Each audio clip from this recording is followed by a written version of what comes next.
All right, good afternoon class. So for tonight tuloy no.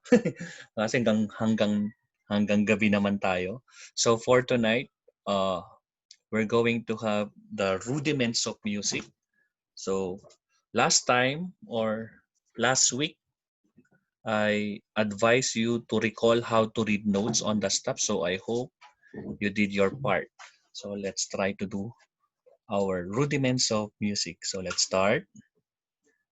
So let me share you first the topic. So this will be actual.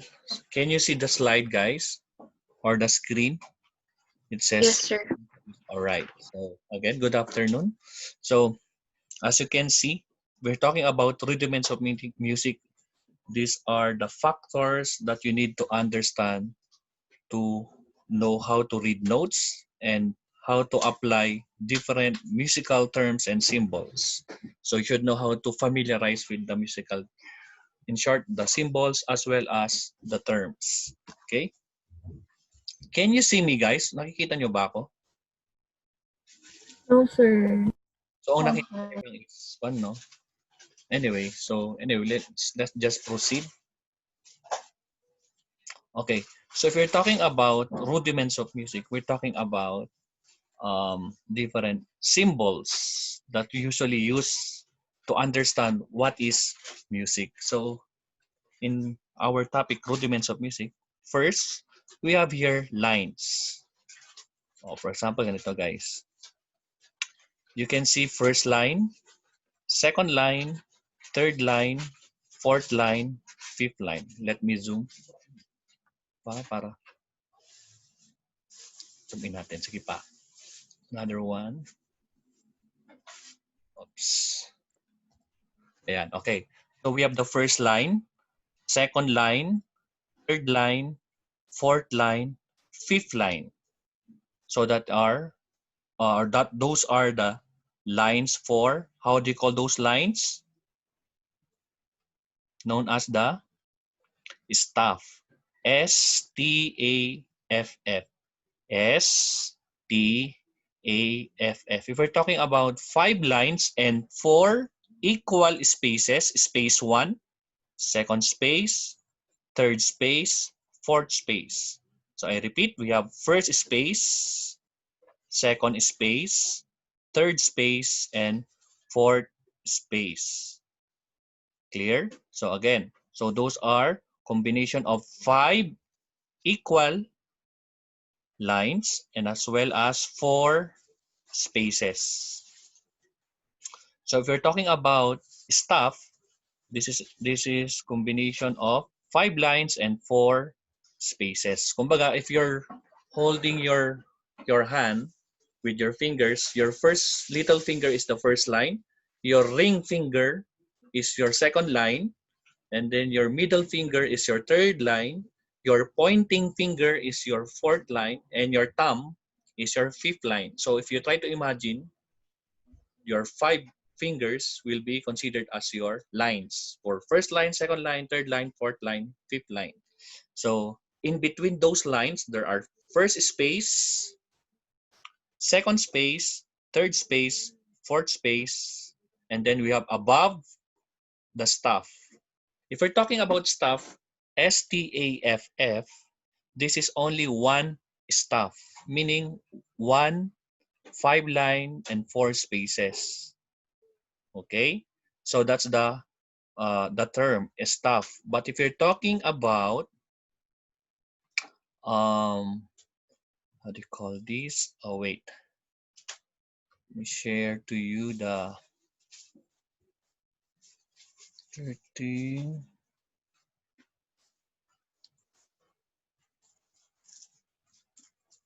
green. Okay. Wait. If you're talking about more stuff, combination of, can you see this one guys? Yung marami, we have soprano, alto, tenor, bass. Can you see this?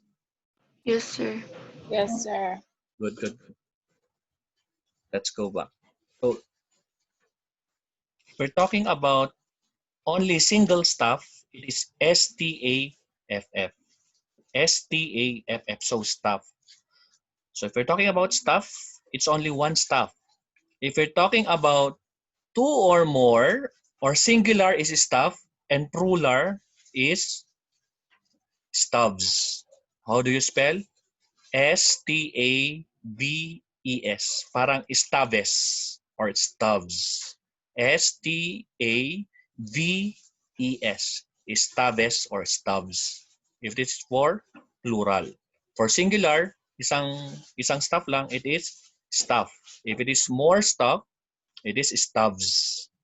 But if we have like this, a bracket that connect all the stuff, like just like for example, as you can see, we have the soprano, the alto, the tenor, and bass are connected with a bracket.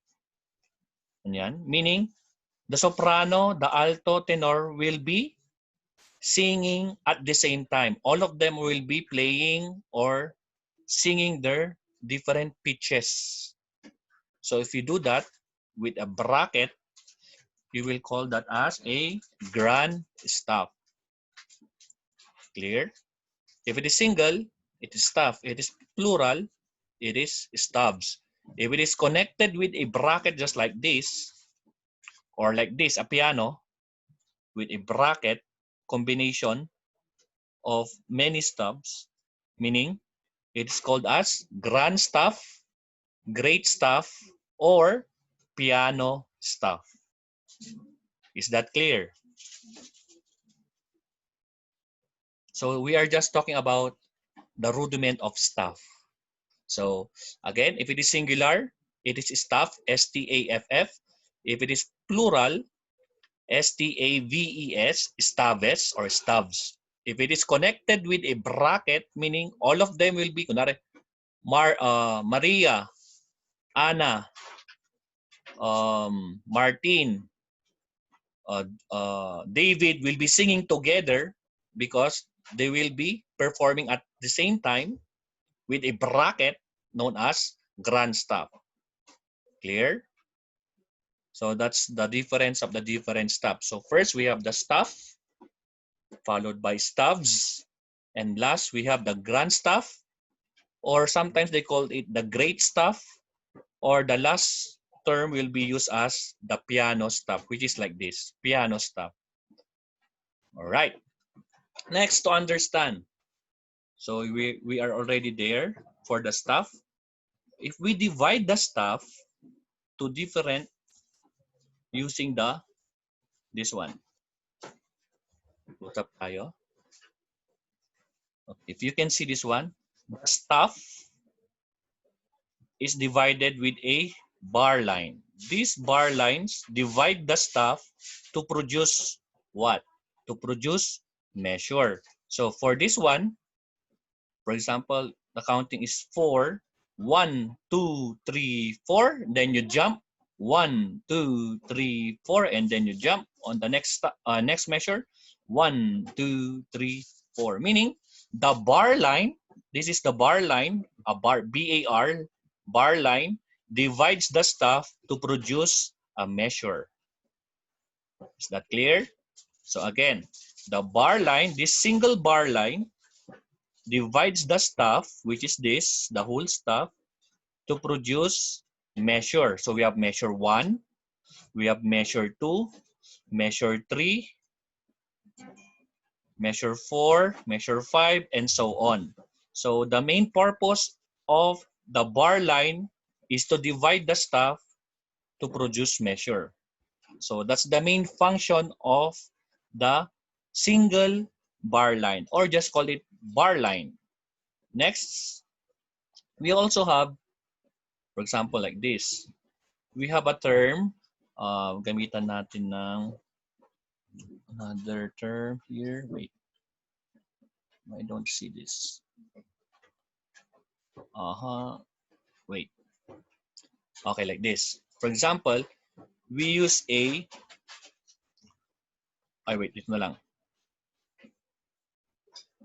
Okay, double bar line. Okay, as you can see,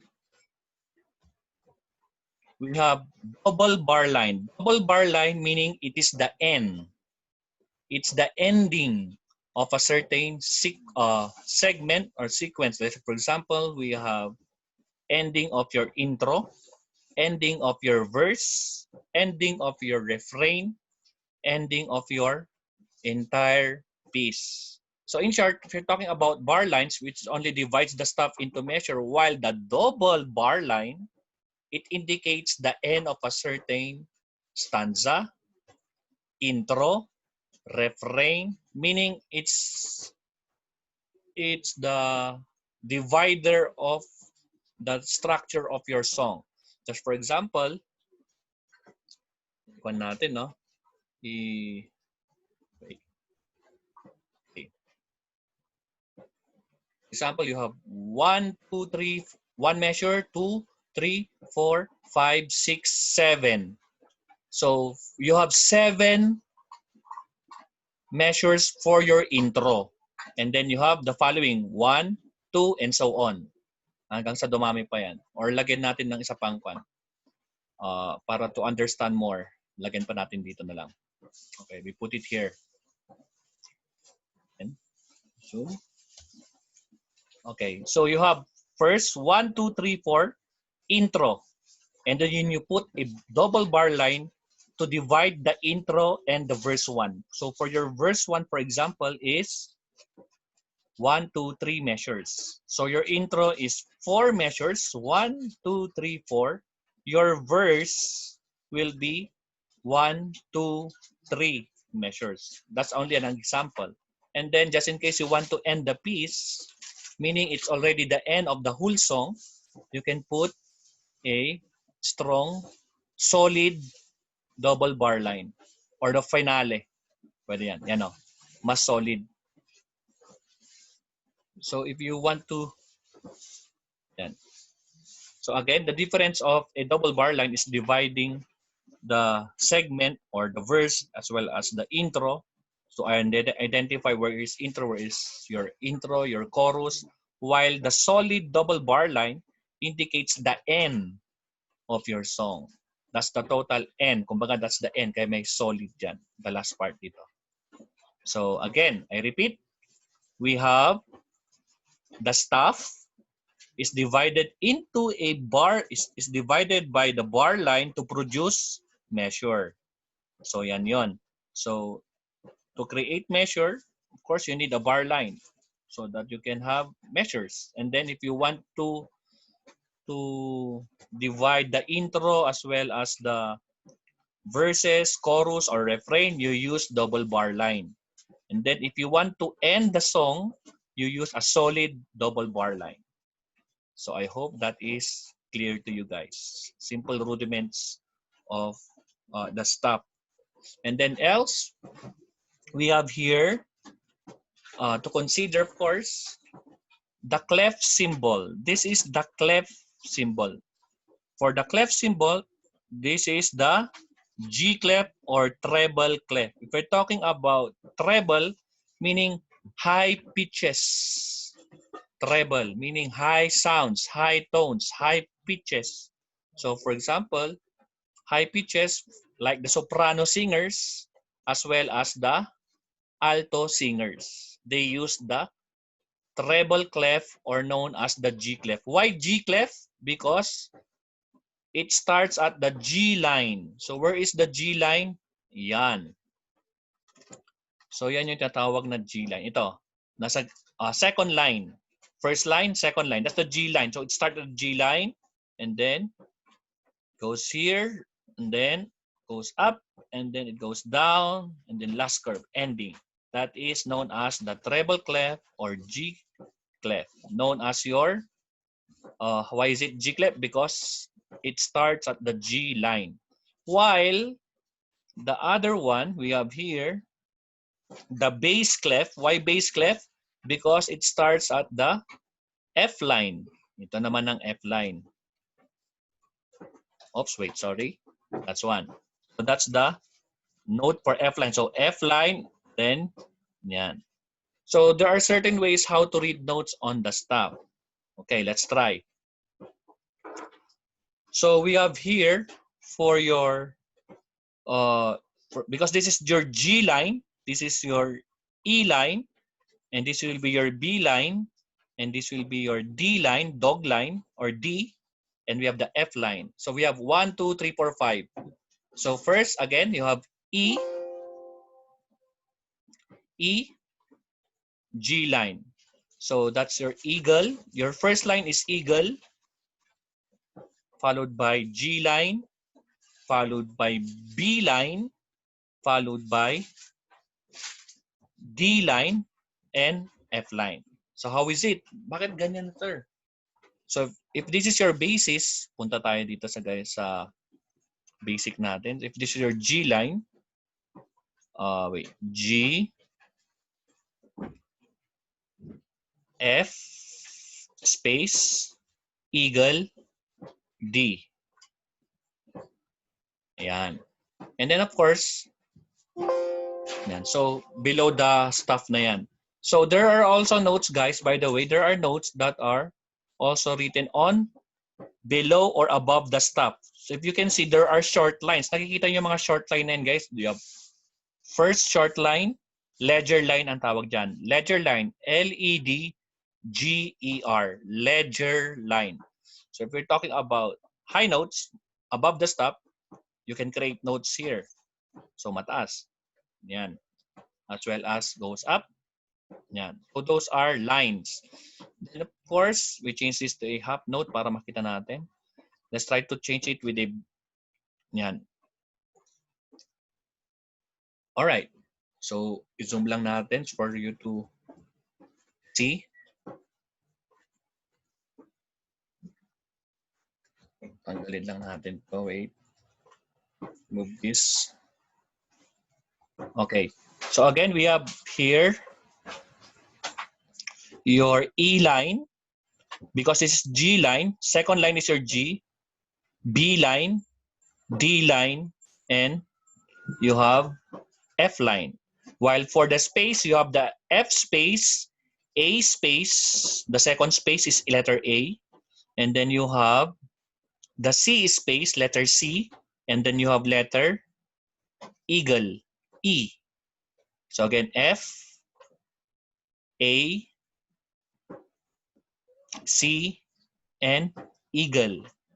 So I repeat, F, A, C, E. Kumbaga, F-A-C-E is face, mukha, face, F-A-C-E. While for the lines, we have E, G, B, D, F. So how to do that? Let's try to understand more. Para ba't ano nangyaring ganun ang lettering, sir? How is it? So, it na. So, wait. Punta muna tayo dito sa may. Okay, so yeah.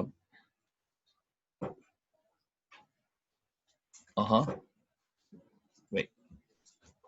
Ayan.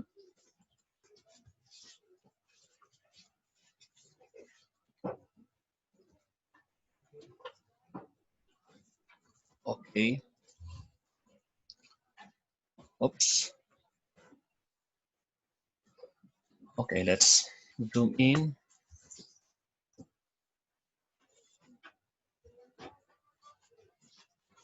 Okay, look. Yan.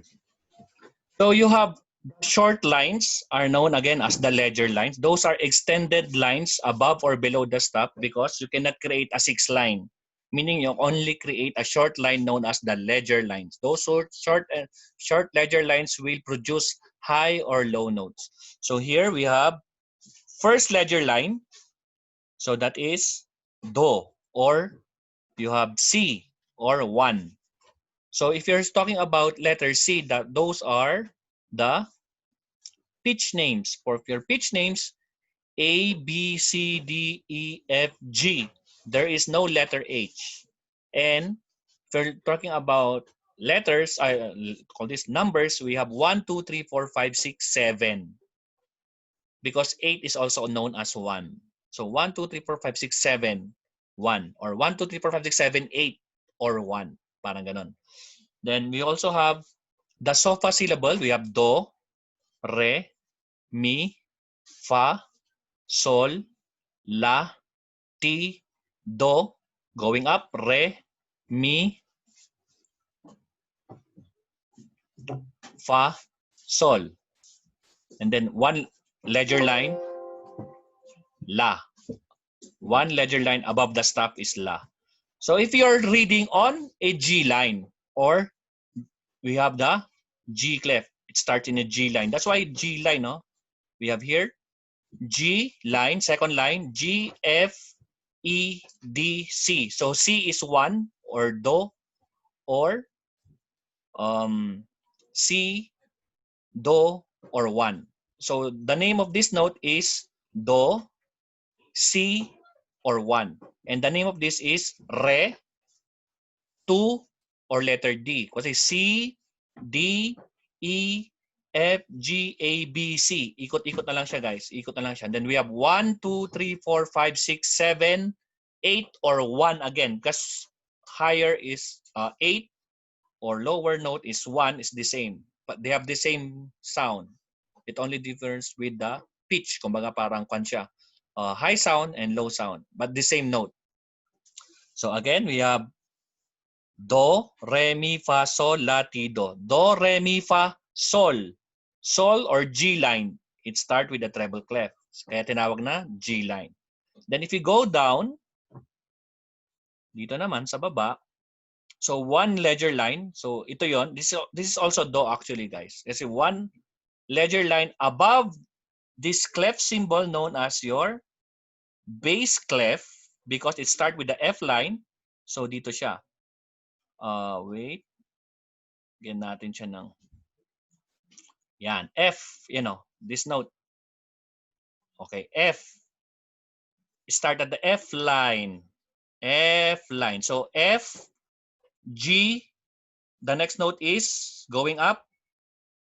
Dahil walang H, you go back to letter A, B, C. So again, F, G, A, B, C. This is C above the bass clef. This is C below the G clef. So G clef, F clef. C below the G clef. This is C above the bass clef. So pag pinatunog natin to, guys, they have the same sound, the same pitch. Ganun lang yon. Simple. So if you go up, of course, C, D, E, F, G. Or for example, do, re, mi, fa, sol, sol, fa, mi, re, do. Do, ti, la, sol, fa is F or 4. So we have again. So the series of note names we have here, if we're talking about pitch names, again, it is letter names. A, B, C, D, E, F, G. So take note, hanggang G lang. While we were talking about numbers, 1, 2, 3, 4, 5, 6, 7. You can also use 8, but it's also the same as 1. 8 or 1 is the same. Then 4, so we have pitch name, and then we have the sofa syllable. Do, re, mi, fa, sol, la, ti, do. Ganun. Gets nyo ba, guys? Those are the 3 types of names of a note. So let's try to complete this. Yan. Okay. So, again, guys, huwag nyo kakalimutan, that is G clef. And then, yan. Wait. Ayan na lang. Para nakikita. Okay. So we have the G clef and the bass clef, or treble clef, bass clef, G clef, F clef. Those are the other terms. So again, I repeat, G clef or treble clef. Below 1, we have the F clef or bass clef. For the G clef, it sounds more higher. It produces high pitches, high melodies, while for the bass clef, it produces low sounds, low pitches, as in very low, just like the bass player, for those who are playing a very, very low sound. So they use this clef. So you cannot use, you cannot mix the G clef and F clef. So there, for example, this is your first line. Your first line is known as what? It's so you have C, B, A, G. So this is a G line in F clef. In F clef, the first line is G line. While in G clef or treble clef, the first line is the E line. So hindi sila parehas guys, ha? Take note. The technique of reading notes on the G clef is different from F clef. So hindi porket nasa first line they have the same note. Just for example here, we have eagle, me, or number 3. While here, you have the first line comparing with the first line of the G line. This is known as the G line. So G line siya guys. So hindi siya eagle tulad ng treble clef. Why G line? Kasi G, A, B, and C. This is C. You go down. That is B, A, and then from A, that is G. G line. So medyo nakakakon yan guys. Medyo nakaka-tricky. So you should be familiarized how to read notes on the stop. Especially before you read notes, take note guys. Please check your clef symbol before answering. Okay? Before answering your notes, make it sure to know first your clef symbol. You might be answering, oh, for example, what is this? Sir, that is F. Correct. What if this is G clef? Sorry, if that is bass clef, that is A. Ito, magiging A ito kapag ito ay bass clef. You know, A. This one. First space. So again, if we're talking about how to read notes, again, succession, we have do, re, mi, fa, sol, la, ti, do. Re, mi, fa, sol. Then we're going down. Do, ti, la, sol, fa, mi, re, do, ti, la, sol. O yun, low sound. O mga low pitches na. That's why the notes given to you, kung maalala nyo, when I gave you the Philippine National Anthem, those are the notes. Those are the exact notes that you need to produce. So if you want to sing it, make it sure to follow those notes na which it will be your guide. Kaya that's why you need to have a guide notations so that you know where you're going to sing it high or sing it low. So far, so if we're talking about note reading, and yan. So also, in terms of rudiments, you should know also how to identify notes. Like for example, we have yung kanina. Let's go up. Oh, wait, sorry.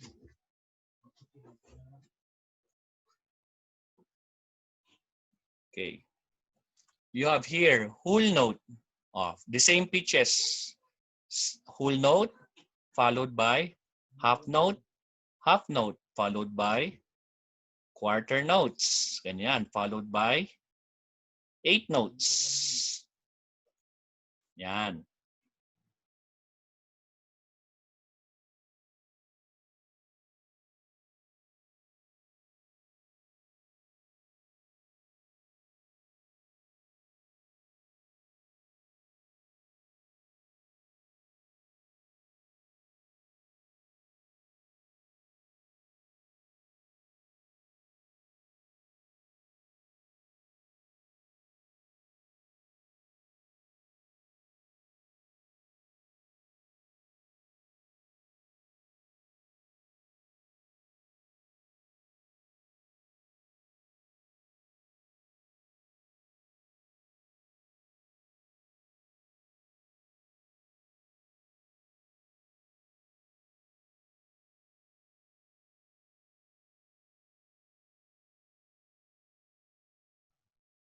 All right, guys. Can you hear me, guys?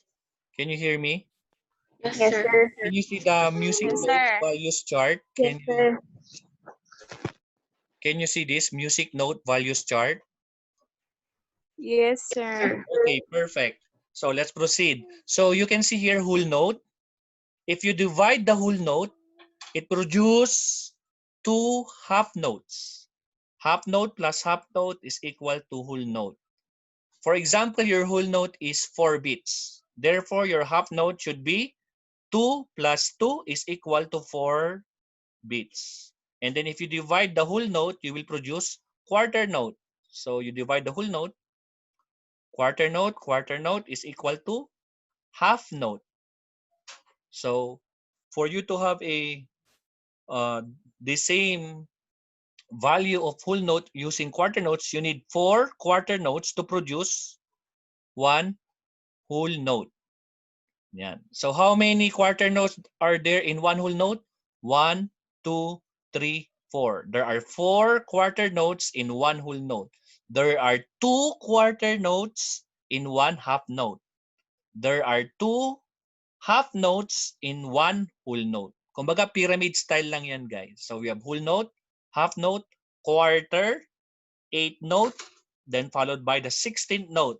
Then if there are 3 lines, these are 2 lines. If you can see 3 lines known as the 32nd note. Pag tatlo na yung line na yan. For the meantime, dalawa lang to na basic, very basic. But for professional, they also read 3 lines, 32nd note. So again, I repeat, whole, half, quarter, 8, 16, and then if there are 3 lines known as 32nd, or there are 4 lines, 64th note. So pagbabalik tayo guys sa kuan, wait. Where's that? Uh-oh. No. Not that. Wait. Saan na yun? Okay. So technically speaking, as if you're saying a whole note, 1 whole rise, half rise, quarter rise, 8 rise. We have 16. Kumbaga ganun lang. Kumbaga it divides into 2. So take note, it's just like a pyramid style in terms of creating different notes. So those are the notes. Next, we also have counterpart. So wait. Okay. Lila. Ayan. So we have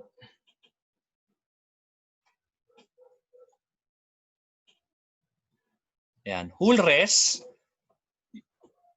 just like an inverted hat. And then you have half res, parang hat siya, yung sombrero, hat. So half res plus half res is equal to 1 whole res. Quarter res, just like a very slim number 3. So quarter res plus quarter res plus quarter res. If you combine those 4 quarter res, it will produce the same amount of the whole res. So if there are 2 quarter res, 1 half res. So again, whole res, half res, quarter res, 8 res, and then 16 res. And then if there are 3 lines, again, are three hooks. There are 1 hook, 2 hooks. If there are 3 hooks, 32nd rest. If there are 4 hooks, 64th rest. The same value of your nodes. The only difference of node chart as well as rest chart, if the nodes produce sound, while the rest produce no sound. Okay? Take note. Rest meaning there is no sound with equivalent time value, while the notes are with a sound. So hindi pag sinabing rest, it will stop. Hindi sinabi pag sinabing rest, stop. Meaning it is only call this showing you that there are maybe, for example, your whole note is 4 beats, therefore your whole rest is 4 beats also. They have the same amount of or the same value of counting. If the whole note is 20 beats, therefore your whole rest is also 20 beats. So again, the notes and rest will differ depending on your time signature, which will be our next main topic. So do you have questions regarding simple rudiments of music? Question? Hello? Do you have any question, guys? None, sir. Are you